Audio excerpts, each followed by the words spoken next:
Merhaba dostlar, ben Yusuf Arslan. İran, İsrail ve Amerika savaşıyor ama füzeler neden Hatay'a düşüyor? Üçüncü Dünya Savaşı'nın içine mi çekiliyoruz? Gerçeğin Sınırı tartışma programına hoş geldiniz. Ben Gerçeğin Sınırı içerik editörlerinden Öykü Can Dağdeviren. Ben Gerçeğin Sınırı içerik editörlerinden Kaan Yıldırım. Bugün çok sıcak, çok kritik ve hepimizin kapısına kadar dayanan o büyük tehlikeyi konuşacağız. Amerika Birleşik Devletleri ve İsrail'in ortaklaşa düzenlediği o sarsıcı destansı öfke operasyonunu Evet, tam bir yıkım harekatı. kesinlikle. İran'ın dini lideri Hamane'yi ve en üst düzey komutanlarını ortadan kaldıran o hava harekatını masaya yatırıyoruz.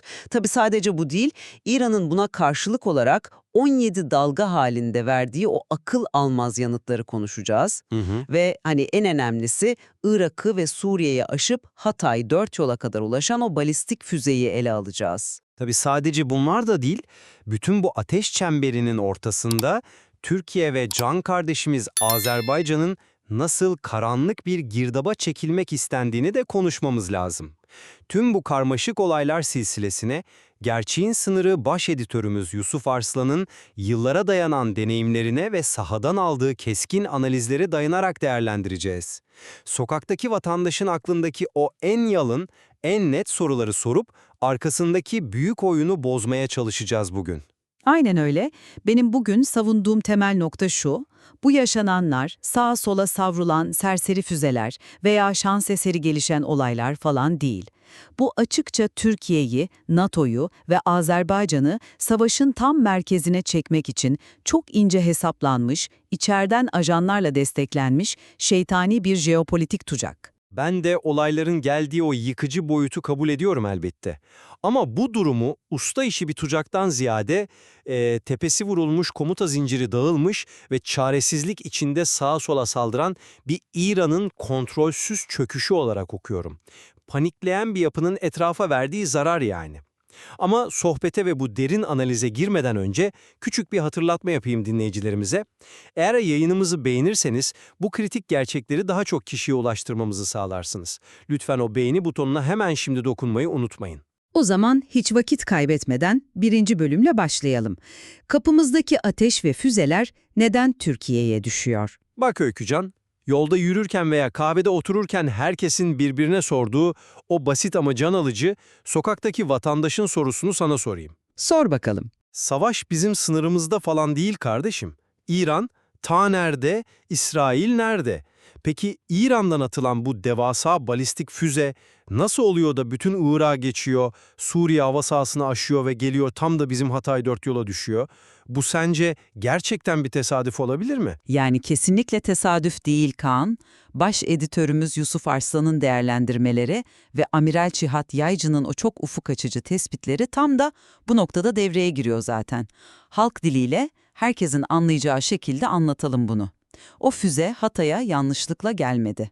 Aslında o füze Doğu Akdeniz'de bizim sınırlarımıza çok yakın bir noktada NATO ve Amerika'ya ait hava savunma sistemleri tarafından vuruldu.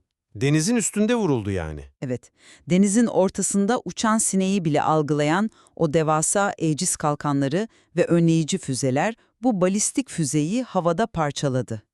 Tabii şapnelleri de 4 yola yağdı. Peki neden o rotadaydı? Hedef çok büyük ihtimalle İncirliküssü veya Akkuyu nükleer santraliydi. İşte ben tam burada ayrılıyorum senden. Hedefin İncirlik veya Akkuyu olduğu teorisi bana biraz fazla iddialı, fazla kurgusal geliyor.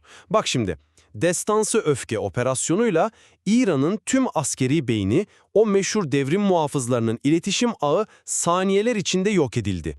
Karşımızda rotasını şaşırmış, navigasyonu bozulmuş, ne yaptığını bilmeden ateşlenen füzeler var. Ama füzeler? Yani panikleyen, üstlerinden emir alamayan alt rütbeli subayların körleme düğmesine basmasından bahsediyoruz bence. Demek istiyorsun, anlıyorum, füzelerin rotası şaşabilir.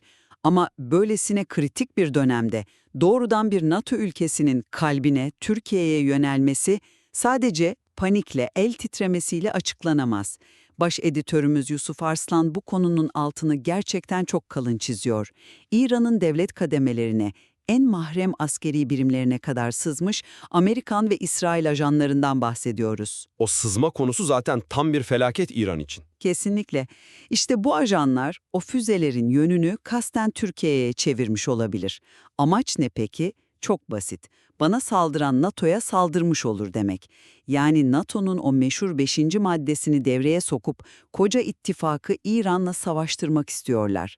İsrail tek başına altından kalkamayacağı bu işi füzeyi bize atarak, yani bakın NATO toprağı vuruldu diyerek tüm dünyaya meşrulaştırmak istiyor.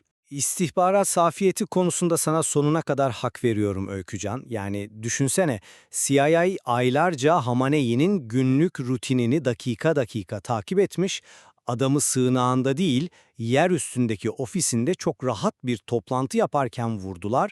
Bu muazzam bir sızmadır. İran resmen kevgire dönmüş içeriden. Ama ajanların füzeyi tam havadayken veya fırlatılmadan hemen önce Türkiye'ye çevirdiği senaryosu bana biraz fazla Hollywood filmi gibi geliyor. İran içindeki bu çöküş o kadar büyük ve şiddetli ki füzeler sadece Türkiye'ye değil her yere savruluyor aslında. Hani bu konuda izleyicilerimizin fikri de çok önemli bence. Dinleyicilerimiz sizce füzelerin Türkiye'ye düşmesi bir tesadüf mü? Yoksa bizi savaşa çekmek için kurulan bir tuzak mı? Hemen aşağıya yorumlara kısacık fikrinizi yazın. Gerçekten merak ediyoruz çünkü bu sadece Hatay'ın değil, hepimizin meselesi. Kesinlikle öyle. Buradan ikinci bölüme, yani şu meşhur destansı öfke operasyonuna ve 3. Dünya Savaşı riskine geçelim istersen. Geçelim. Orta Doğu resmen cadı kazanına döndü. Amerika ve İsrail öyle bir ortak hava harekatı yaptı ki sadece Hamane'yi değil, İran'ın kilit tüm isimlerini tek gecede haritadan sildiler. B-2 hayalet uçakları, seyir füzeleri, sığınak deliciler. İran'ın o yıllarca övündüğü devasa hava savunma sistemleri daha ne olduğunu bile anlamadan çöktü. Ve sonrasında İran'ın o çok konuşulan misillemesi geldi. 17. saldırı dalgası. Tansiyon bir saniye bile düşmedi. İran madem ben yanıyorum herkesi yakarım diyerek sadece Amerikan ve İsrail üslerini değil, Körfez'deki tamamen sivil tesisleri bile vurmaya başladı. O kısım çok korkutucu zaten. Çok, Katar, Birleşik Arap Emirlikleri, Suudi Arabistan, Bahreyn, lüks oteller, petrol rafinerileri, devasa havalimanları hedef alındı, Hörmüz Boğazı'nda kriz çıktı, dünyadaki neft yani petrol ticareti resmen durma noktasına geldi. İşte tam da bu yüzden çaresizlik diyorum ben. Rasyonel ve planlı bir devlet böyle sağa sola, masum sivillere, kendi komşularının kritik altyapılarına şuursuzca saldırmaz. Bu ezilmiş, konvansiyonel anlamda tamamen yenilmiş ve komuta kademesini kaybetmiş bir ordunun etrafındaki herkesi kendisiyle birlikte ateşe atma çabasıdır. Peki sokaktaki vatandaşın o en büyük korkusunu dile getirelim. Kaan, herkes yolda birbirine şunu soruyor. Peki bu iş 3. Dünya Savaşı'na döner mi? Nükleer silahlar patlar mı? Bak burada asıl mesele şu, İran köşeye o kadar sıkıştı ki, Hamaneyi'nin zamanında bizzat verdiği nükleer silah yapmak haramdır fetvasını bile kaldırabileceklerini açıkça devlet televizyonunda dillendirmeye başladılar. Rejimin kendi bekası tehlikeye girince kural falan tanımıyorlar artık. İşin içine Avrupa'nın, İngiltere'nin, Fransa'nın ve elbette Rusya'nın pozisyonu da giriyor. Evet. Dışişleri Bakanımız Hakan Fidan'ın o çok net bir uyarısı var, hatırlarsın. İsrail bu savaşı bilerek bölgeye yaymaya çalışıyor demişti aylar öncesinden.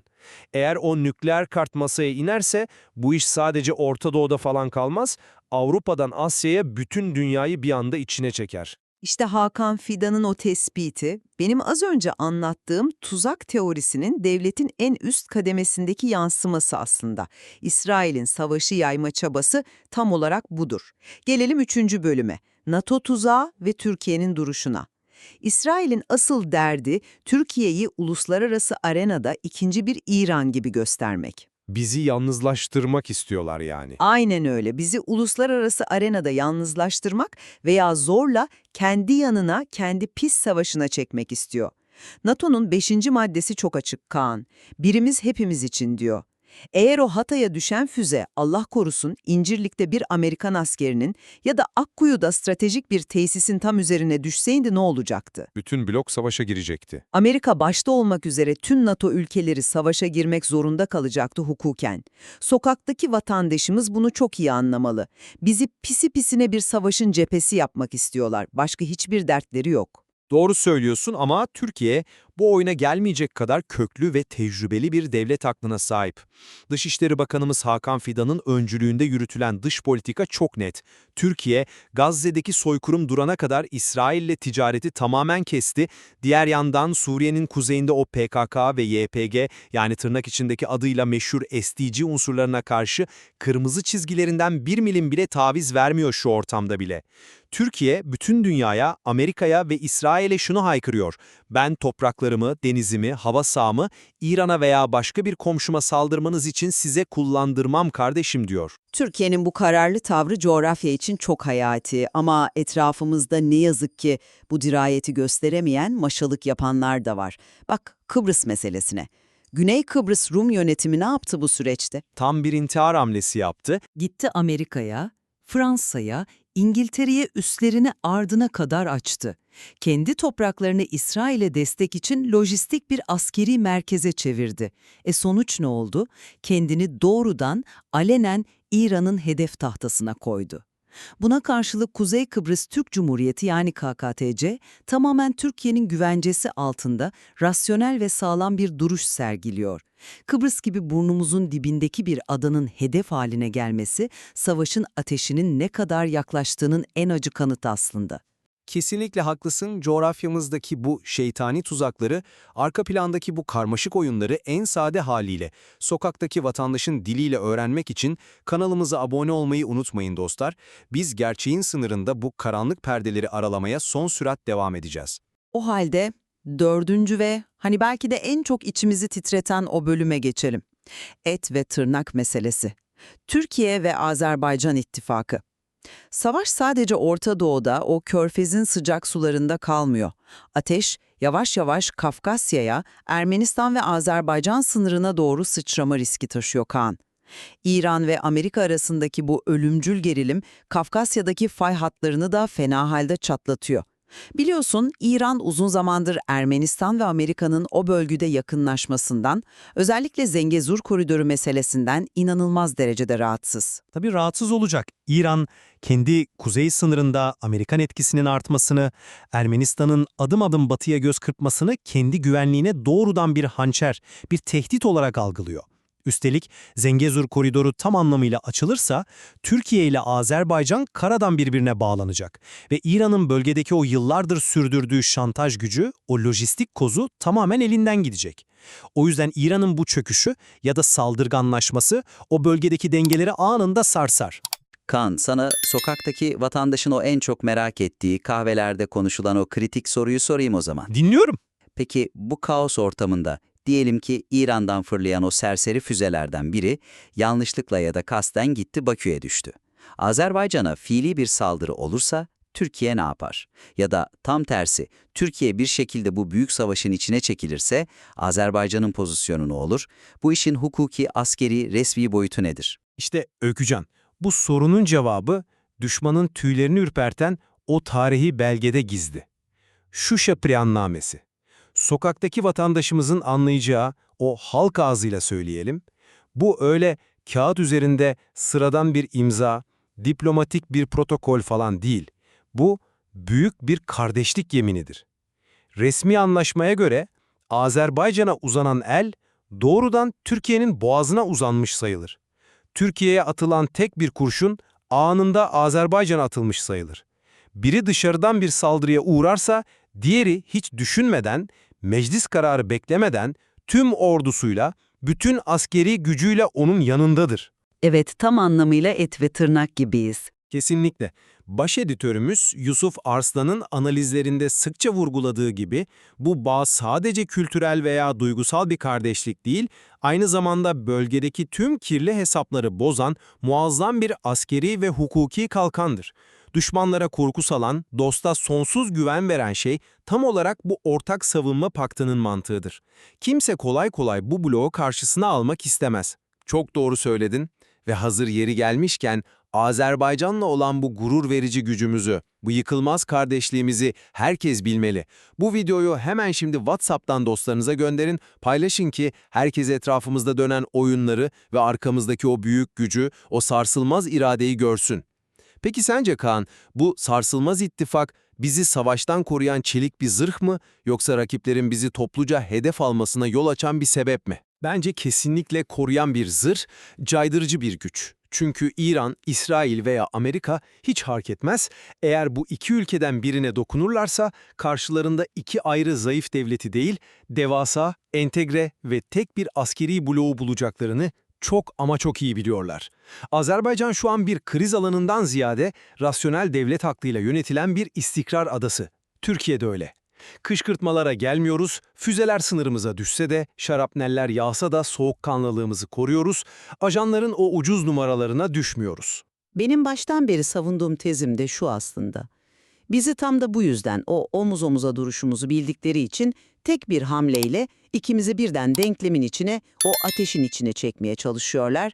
Kafkasya'yı karıştırarak Azerbaycan'ı, Doğu Akdeniz ve Suriye üzerinden de Türkiye'yi sıkıştırıp aslında birbirine kenetlenmiş bu iki dev gücü zayıflatmak istiyorlar. Evet, büyük resim tam olarak bu. Ama baş editörümüz Yusuf Arslan'ın da her zaman analizlerinde söylediği gibi Türk devleti aklı bu tür ucuz jeopolitik tuzaklara, o ajan oyunlarına düşmeyecek kadar tarihi bir derinliğe ve tecrübeye sahip. Artık yavaş yavaş toparlayacak olursak, bugün Orta Doğu'da başlayan, alevlenen ve sınırlarımızı zorlayan bu ateşi konuştuk. Türkiye ve Can Azerbaycan'ın nasıl karanlık bir savaşın içine, o büyük kaosa çekilmek istendiğini tartıştık. Ama iki ülkenin de akılcı, soğukkanlı ve birbirine sımsıkı kenetlenmiş o sarsılmaz duruşuyla bu tuzağa nasıl düşmediğini analiz ettik. Savaşın hiçbir zaman kazananı olmaz. Savaş düştüğü yeri yakar, coğrafyayı kül eder, masumları yok eder. Bizim tek temennimiz bu ateşin sınırlarımızdan, vatanımızdan uzak tutulmasıdır. Her şeyi en yalın haliyle, sokaktaki vatandaşın diliyle ortaya koyduk. Kararı her zaman olduğu gibi siz değerli izleyicilerimize sokaktaki rasyonel akla bırakıyoruz. Gerçeğin Sınırı kanalımızı diğer tüm sosyal medyada aynı isimle takip edebilirsiniz. İzlediğiniz için teşekkür ederim. Her cumartesi günü yeni bir içerikle karşınızda olacağım. Bir de hala abone değilseniz olursanız çok sevinirim. Mutlu günler diliyorum.